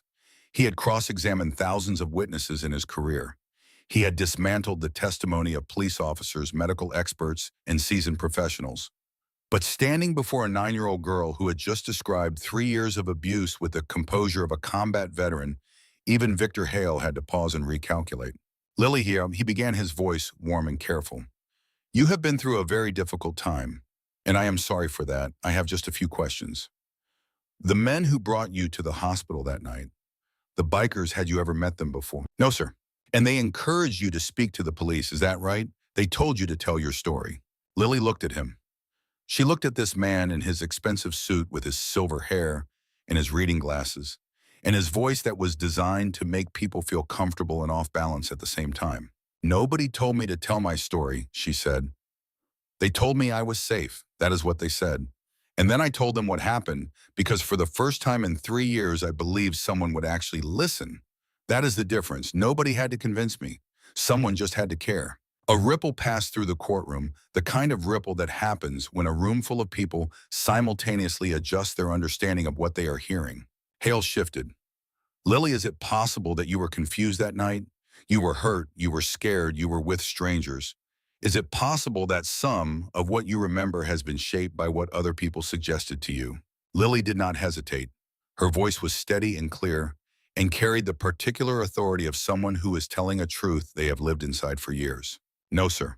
Nobody had to tell me what happened in my house. I was there. Every night for 3 years I was there. I know which stair creaks because I counted the steps 1,000 times. I know what the third glass sounds like when he sets it on the counter because I listened for it every evening the way other kids listen for their parents calling them in for dinner. I know what my arm sounded like when it broke because the sound went through my whole body and I will never forget it. Nobody told me those things. Nobody suggested them. I lived them. Hale paused. He was experienced enough to recognize when a line of questioning was inflicting more damage on his own case than on the witness, and he was strategic enough to retreat rather than continue advancing into territory that was going to cost him. He shifted again. You mentioned a letter, Lily, a letter from your mother. Can you tell us about that? Lily looked down at the paper in her hand. She unfolded it slowly with the reverence of someone handling something sacred, smoothing the creases with her small fingers, touching the words as if they were warm. My mom wrote me this letter before she died, she said. She knew she was going to die. She knew she was not going to be there to protect me. So she wrote me this. She looked up. Her eyes went to Bear in the gallery, then to the jury, then back to the paper. She said that if I was ever scared, I should look for kindness in the places I least expected it. She said not to judge people by how they look. She said the scariest looking strangers can turn out to be the safest people you will ever meet. She folded the letter carefully and held it against her chest. My mom was right. I was terrified of the bikers because my dad told me bikers were criminals and dangerous and everything that was wrong with the world. But they were the only ones who helped me. My school knew something was wrong. CPS knew something was wrong. My neighbors knew something was wrong. None of them did anything. None of them looked past the nice house and the nice smile and the donations and the charming handshake. The bikers looked. They looked at me and they saw a kid who was hurting and they did not walk past. They did not tell themselves it was someone else's problem. They stopped.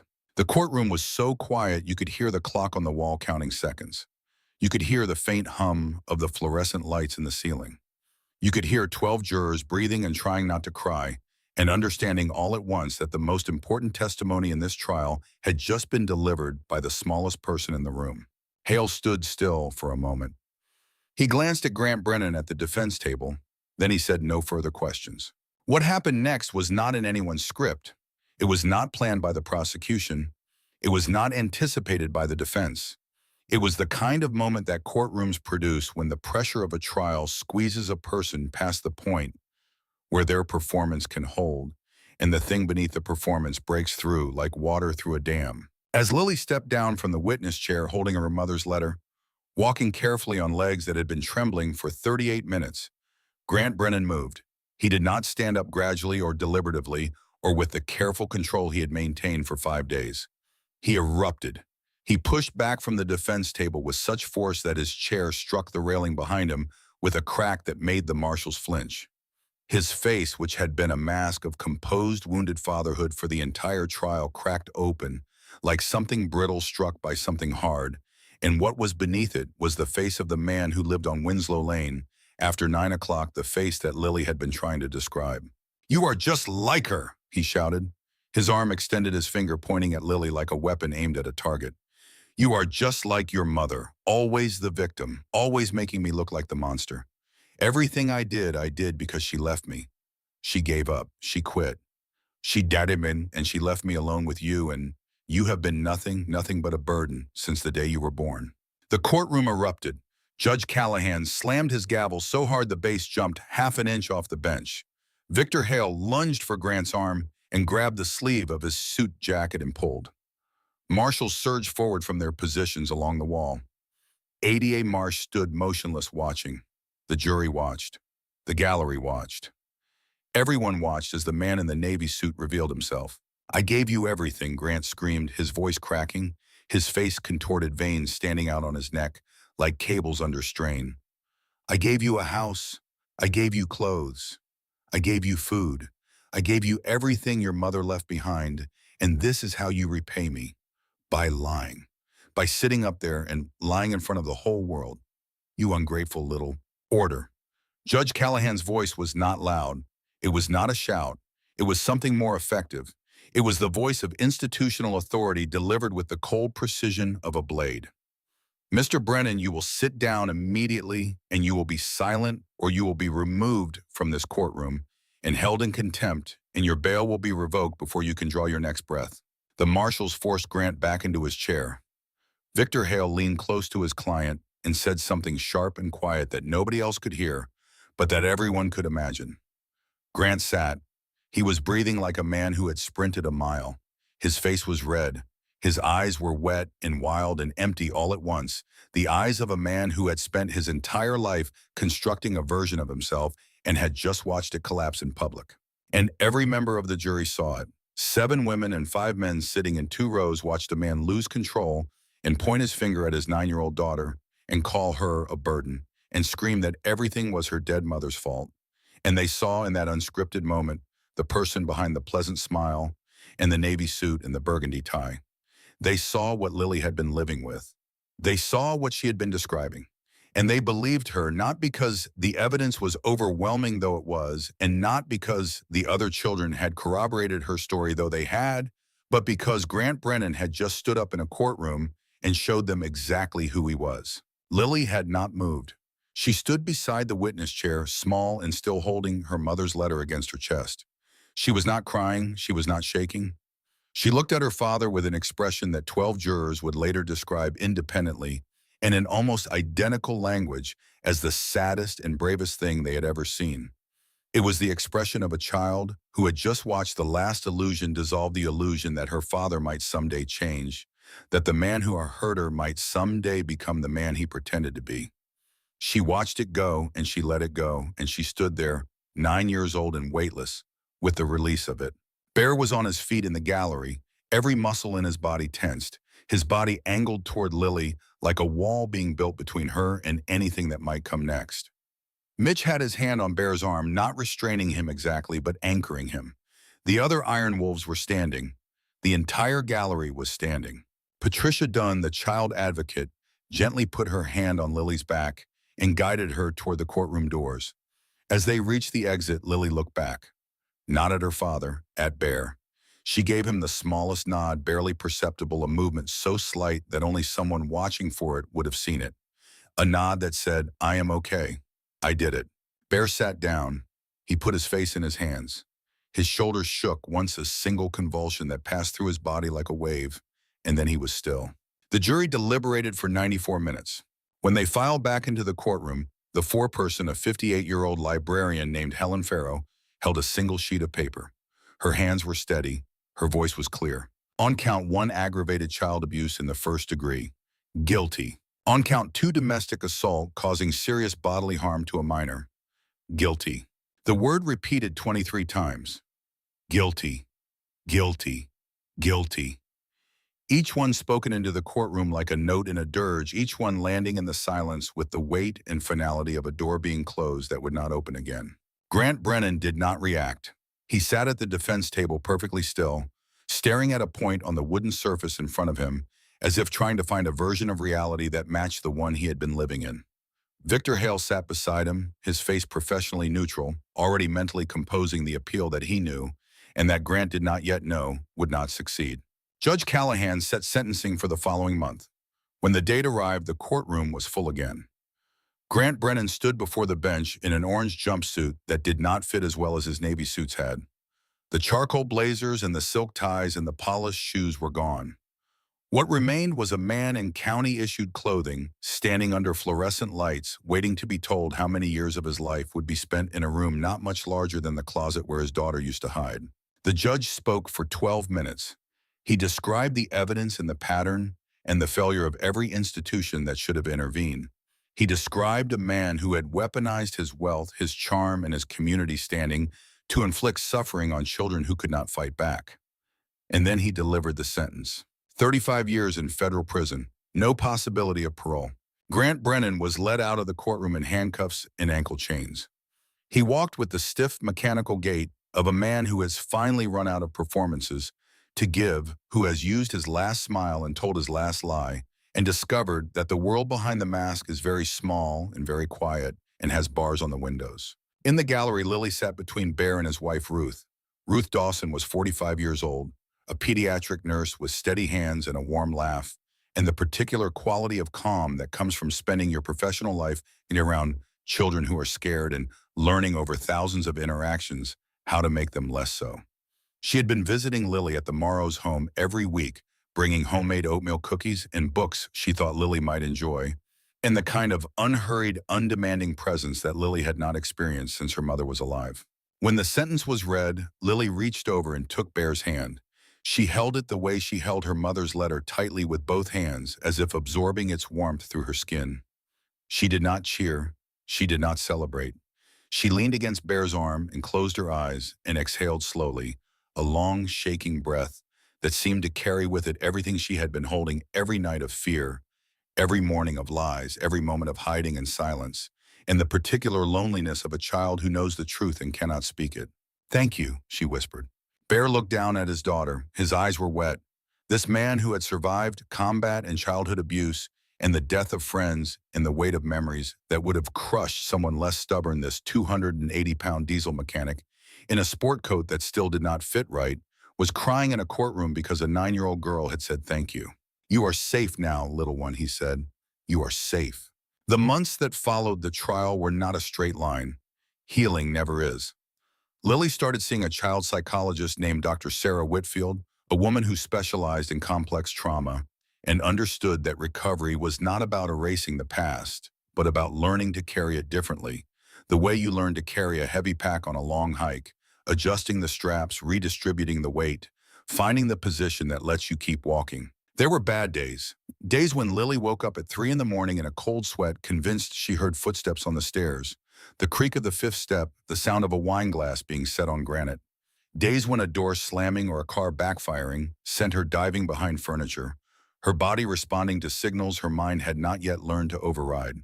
Days when the anger came sudden and red, an enormous anger at her father and at the system and at the neighbors and at herself for staying quiet for so long, and she did not know what to do with it except push it down into the place where she had always pushed the things she could not face. But there were good days too, more and more of them as the months passed. Days when she rode her bicycle down the street and felt the wind on her face and laughed at nothing in particular, just the sensation of speed and freedom and being alive. Days when she came home from school with a spelling test score she was proud of and taped it to the refrigerator the way other children did, and Ruth stood beside her and said, "That is wonderful, honey," and meant it. Days when she sat in Bear's garage while he worked on an engine and asked him questions about carburetor valves and fuel injectors and torque specifications, and he answered each one with the seriousness and patience of a professor delivering a lecture to his most promising student. 6 months after the trial, the adoption paperwork was finalized. Bear and Ruth Dawson officially adopted Lily Brennan. The day the judge signed the papers, Lily was sitting in a courtroom for the second time in her life. But this courtroom felt nothing like the first.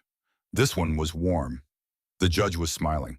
Bear wore a tie that Ruth had picked out, and it was crooked, slightly to the left, and Lily reached up and straightened it with the automatic, effortless gesture of a daughter adjusting her father's appearance, and the gesture was so natural, so perfectly and completely right, that the social worker standing in the corner of the room had to look at the ceiling and take several deep breaths.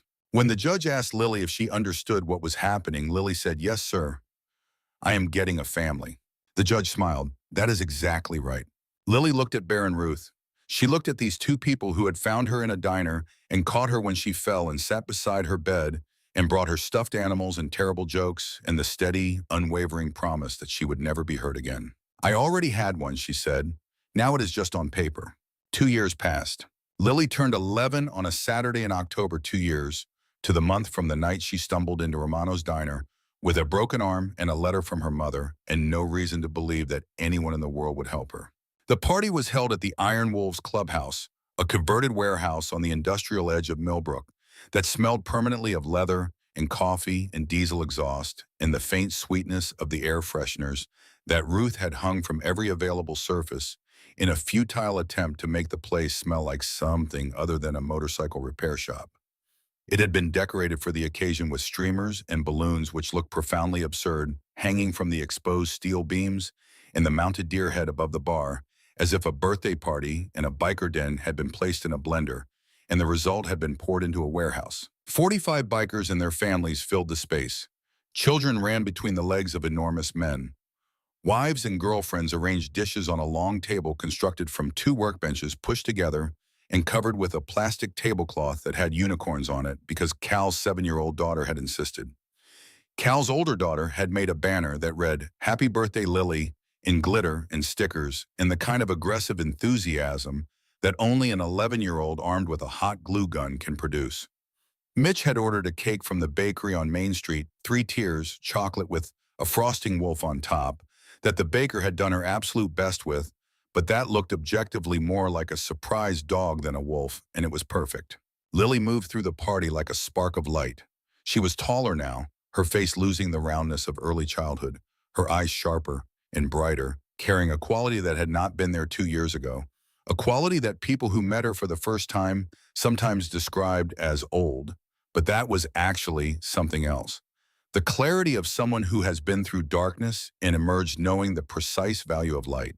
She wore jeans and a leather vest that the club had custom made for her, a miniature version of their own, with a single patch that read, Little Wolf. She wore it the way a queen wears a crown, with the natural, unself-conscious authority of someone who knows exactly where she belongs. She was in therapy with Dr. Whitfield. She was earning straight A's. She was learning to play the drums in Bear's garage badly with more enthusiasm than technique. And the noise drove Ruth to the far end of the house every Tuesday and Thursday afternoon and made Pepper the cat, who now lived with the Dawsons after the Morrows fostered another child, and Lily begged to keep him, retreat to the basement with an expression of deep personal offense. She had friends at school, real friends, the kind who came over after class and ate snacks and talked about normal things. She had a room with a window that looked out on Ruth's garden and a bookshelf that Bear had built himself slightly crooked, because carpentry was not the same as engine repair, despite his insistence that it should be, but solid and loaded with books and photographs and the small artifacts of a life that was being rebuilt from the foundation up. Halfway through the party, Lily climbed up on a chair and asked for everyone's attention. The clubhouse went quiet. It always went quiet when Lily spoke. 45 men who could generate enough collective noise to rattle windows in the next county fell silent for a girl who weighed 72 pounds, because they had learned that when Lily spoke, what she said mattered. I want to say something, she said. Her voice was clear and steady. She did not need volume, she had presence. 2 years ago, I thought I was going to die. I am not being dramatic. I really believed that one night my dad would go too far and that would be the end of me. And I thought that nobody in the world cared enough to stop it. I thought I was invisible. I thought my voice did not matter. I thought that the world was set up so that people with money and big smiles could do whatever they wanted, and people like me just had to take it. She paused. She looked at the faces watching. Her Bear and Ruth in the front, Bear's arm around his wife, both of them looking up at their daughter with expressions that were equal parts pride and barely controlled emotion. Mitch leaning against a pillar with his arms crossed and his eyes suspicious with moisture. Cal with his daughters flanking him like bodyguards. Daryl in the back corner, standing alone, watching with the still intensity of a man for whom this moment carried the weight of 2 stories, not one. Then I walked into a diner and met the scariest looking people I had ever seen in my entire life. Laughter rolled through the clubhouse like thunder. And they turned out to be the best people I have ever known. Not because they beat somebody up or broke down a door or did anything violent, but because they looked at me and they saw me. They saw what was happening and they did not look away. They did not make excuses. They did not say it was someone else's problem. They did not decide that it was too complicated or too messy or too risky. They just helped. That is all they did. They just helped. She looked at Bear. Thank you for catching me when I fell, for keeping every single promise you ever made me, for being my dad, my real dad. She looked at Ruth. Thank you for teaching me that home does not have to be a scary place, for the cookies and the garden, and for singing when you think nobody can hear you. I can always hear you, and you have a great voice. Ruth covered her mouth with her hand and laughed through tears. Lily looked at Daryl. Thank you for finding the other kids, for not letting what happened to Sophie be the end of the story. Sophie would be so proud of you. I know she would, because I am. Daryl pressed his back against the warehouse wall and looked at the ceiling and breathed very carefully and did not move. She looked at Mitch. Thank you for being the worst clue player in the history of the world. It is Colonel Mustard. It is always Colonel Mustard. I do not know why this is so hard for you. Mitch barked a laugh that cracked in the middle and became something else entirely. She looked at all of them. My mom wrote me a letter before she died. She told me that the scariest looking strangers can turn out to be the safest people you will ever meet. She was right. You are my family, all of you. Every single one of you, and I love you. The clubhouse erupted, not in applause exactly, in something that had no name and needed none. 45 men and their families making noise and wiping eyes and reaching for this 11-year-old girl who had walked into their lives broken and had stayed and healed and become theirs. Bear reached her first, lifting her off the chair and holding her the way he had held her that first night in Romano's diner when she collapsed and he caught her before she hit the floor. But this time she was not falling. This time she was standing. She was strong. She was his daughter. Later that evening, after the cake was eaten and the presents opened and the younger children had fallen asleep on couches and in laps, Lily sat in Bear's truck in the clubhouse parking lot. The sounds of the party were muffled through the windows.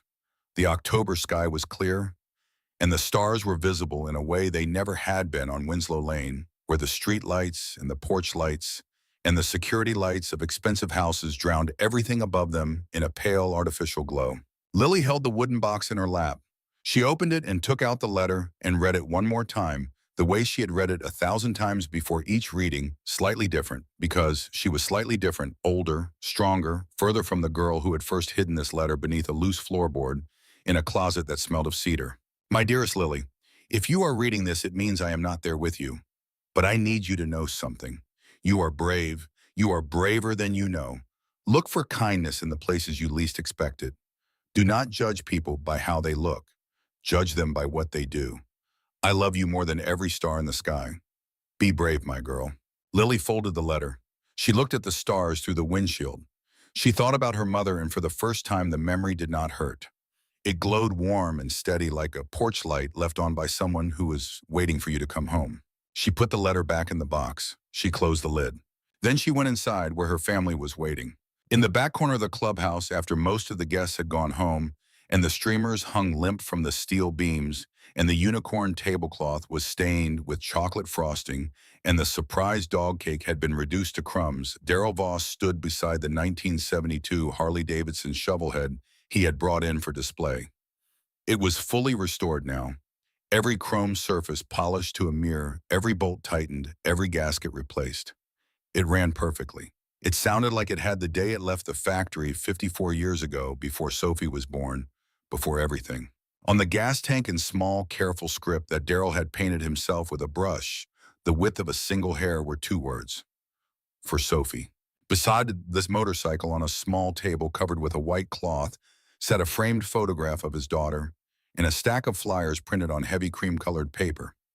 The flyers read, "The Sophie Voss Foundation, protecting children, building futures." Below the heading was a phone number, a website, and a mission statement that Darrell had written in his garage on a Tuesday night with a pencil that shook in his hand, and a photograph of his daughter watching him from the wall. No child should have to survive alone. No voice should go unheard. If you see something, do something. Be the stranger who kneels down. Mitch walked over and stood beside him. He read the flyer. He looked at the motorcycle. He looked at Sophie's photograph. "She would be proud of you," Mitch said quietly. Darrell nodded. He did not trust his voice to do anything more than that. Outside, the October night was cold and clean, and smelled of fallen leaves and the distant wood smoke of someone's fireplace. The motorcycles sat in a row in the parking lot, chrome and leather and quiet engines, waiting for the next ride, the next road, the next time 45 men would be called to stand up for someone who could not stand alone. Somewhere inside the clubhouse, a child laughed. The sound carried through the walls and into the night, small and bright and irrepressible, moving through the darkness. The way light moves, not by fighting it, not by conquering it, but by simply being present, by simply refusing to go out.